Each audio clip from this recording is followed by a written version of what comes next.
Bringing people and communities together on seclosounds.org. Your listening station.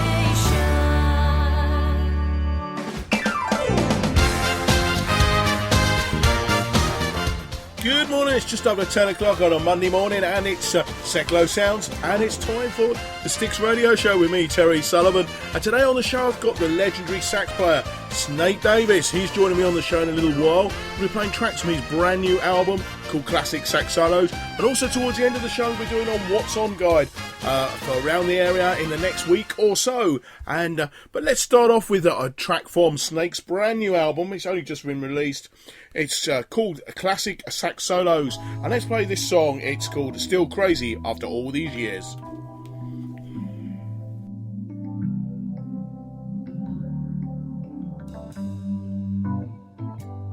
I met my old lover on the street last night. She seemed so glad to see me, and I just smiled. So we talked about the old times and we drank ourselves a beer. Still crazy after all these years. Still crazy after all these years.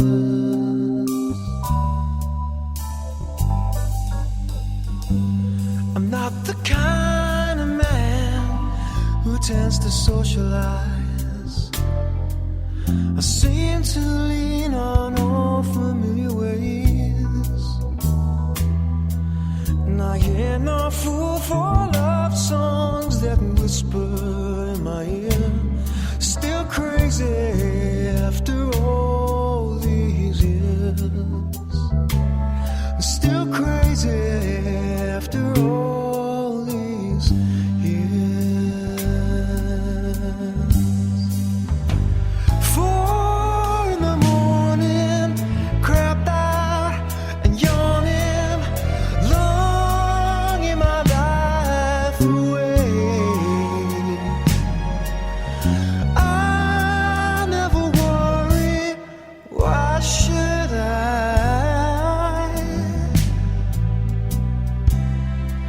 I know it's all gonna fade. I know it's all gonna fade.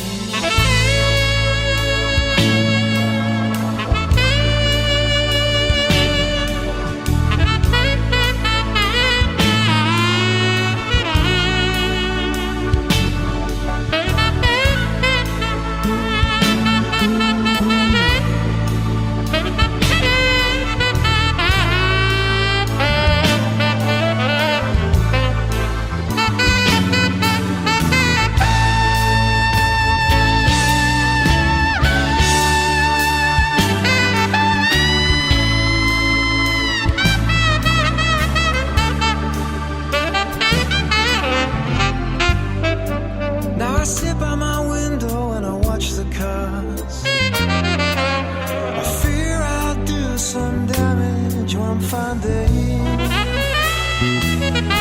But I would not be convicted by jury, not my peers. I'm still crazy after all these years. Whoa, still crazy. Still crazy, still crazy after all these years.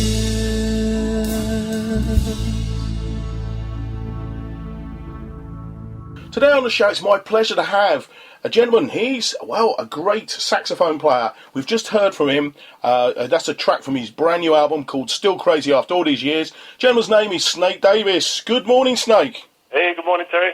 How you doing? Yeah, I'm fine, thanks. A little bit tired, mid-tour. Oh, well, that's always the way. And this great new album, I mean, that's a cracking track we've just heard, Still Crazy After All These Years. Oh, thank you very much. Yeah, the album is being so well received, and yeah, it's really exciting. Yeah, I mean, there's, 16 tracks on it. It's absolutely fabulous. Yeah. But I'll tell you one thing. was looking you up, as I always do, and go through the old CV and go through the Wikipedia and all that things. And one thing I remembered that I didn't need to look up, well, I looked it up just to check I was right. I remember you on a show called The Paradise Club. Wow, can't believe. I love Yeah, that. Leslie Grantham, he's been on the show. He is an absolute legend. And I used to love that show. And it was really great to see him. It was tragic circumstances, but we won't go into that. But it was great to see him. I haven't seen him for about 10 years. You know? He lives overseas a lot of the time now, Leslie. I had the pleasure of seeing him at Christmas, dressed in a dress doing panto. And we always have. He's one, as you know, he's one of the nicest people in the world. He's a lovely man. Yeah. He's a very funny man. Yeah, but I remember that, and I can't remember what year that was. Was that been late 80s, early 90s? I think probably 80s. Hmm? That was a really exciting show to do. So I played myself in it, and they used a lot of my music, and star-studded cast, and really exciting to be involved in that. Yeah. Yeah, but you've done other TV work as well, haven't you? Another show I used to watch. Sort of, I'm a bit squeamish, and there was another show I used to like watching. My wife comes from that part of the world. We used to watch Jimmy's. Oh yeah. And I'm not very good with blood and guts and all that me business. neither. No. And my wife sits and watches it used to sit and watch it because she knows St James's Hospital. She comes from that part of the world. I've been past it many times, and what a great theme tune they had. I know. You see that? No, that's 20 odd years ago. But that's a mate of mine, Ernie Wood, wrote that, and we did a lot of work together. And that tune, I could just hum it up. It's such a mark of a great melody. I'll tell you what's making me feel queasy.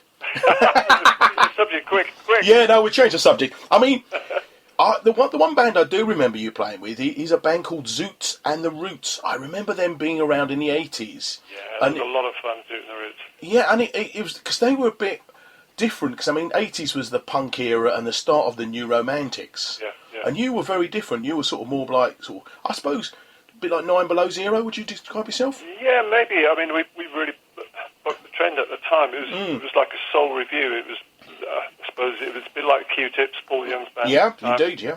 And like a James Brown review show was what we.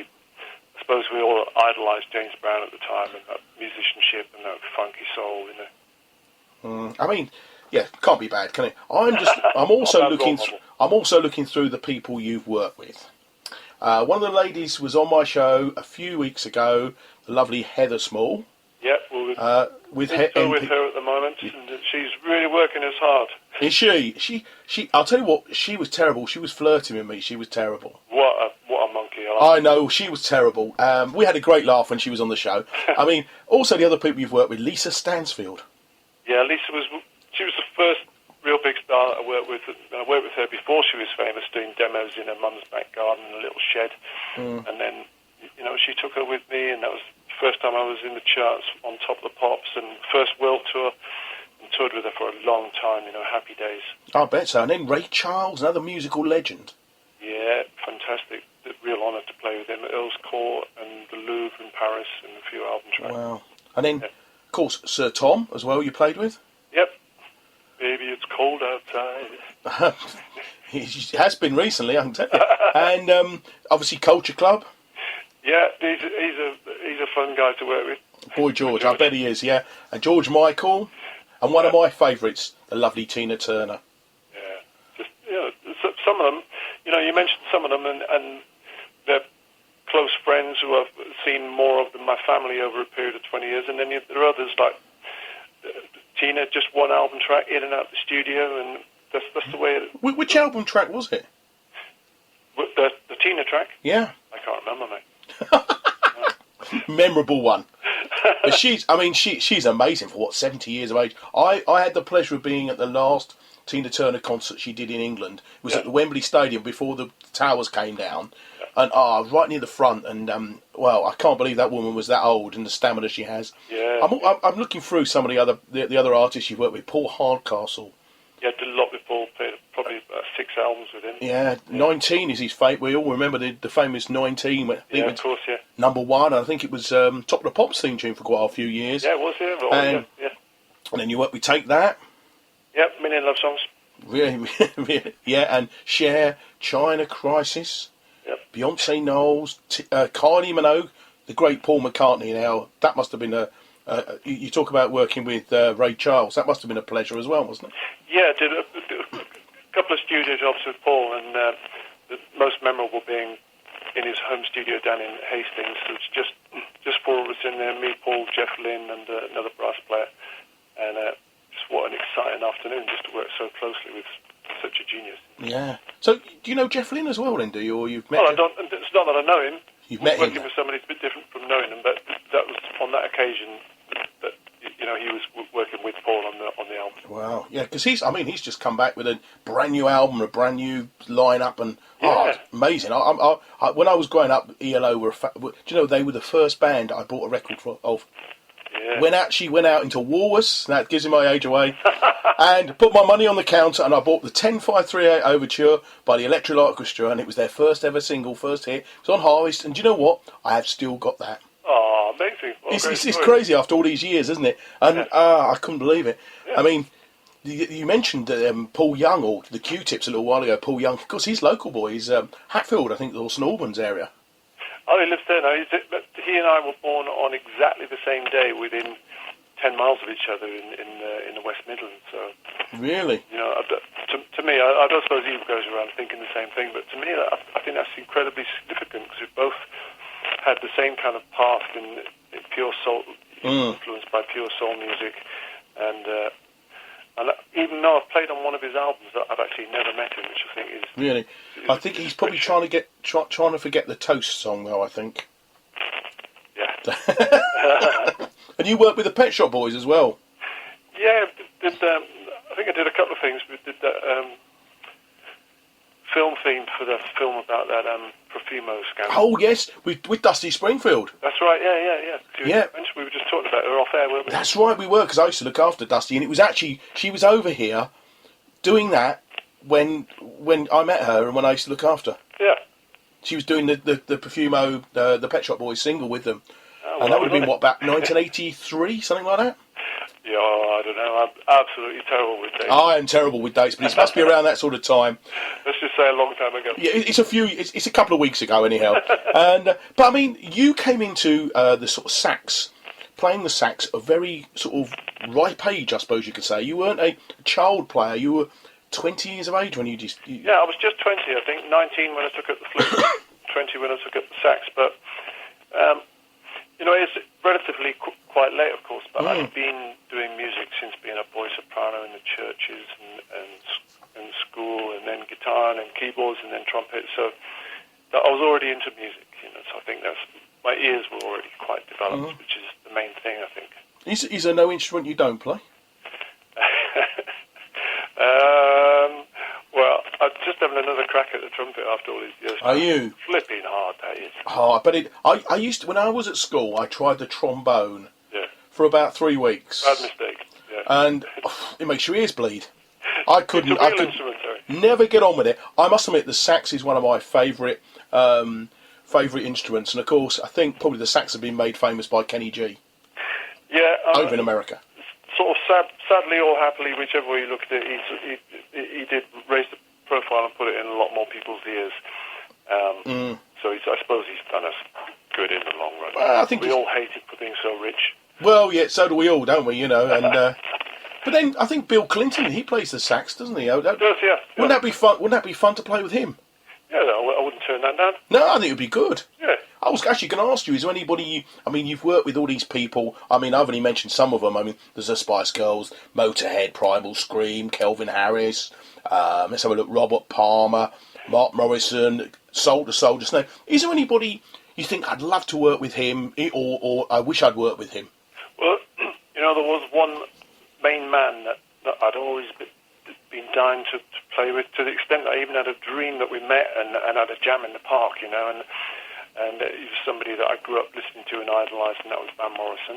And well, you never know. 18 months ago, we did a show together at the Albert Hall where it was sort of celebrating Bobby Bland's life and music. So I was in the house band playing for Van and Paul Carrick and Mick Hucknall, so I picked him off the list. So now it's Paul Simon and James Taylor, I think. Okay. So that must have been a shabby night with Mick Hucknall and Paul Carrick. Yeah, they couldn't find anybody decent. No, so they just, So you were the third one they went to. No, I mean Paul's been on the show and he's a lovely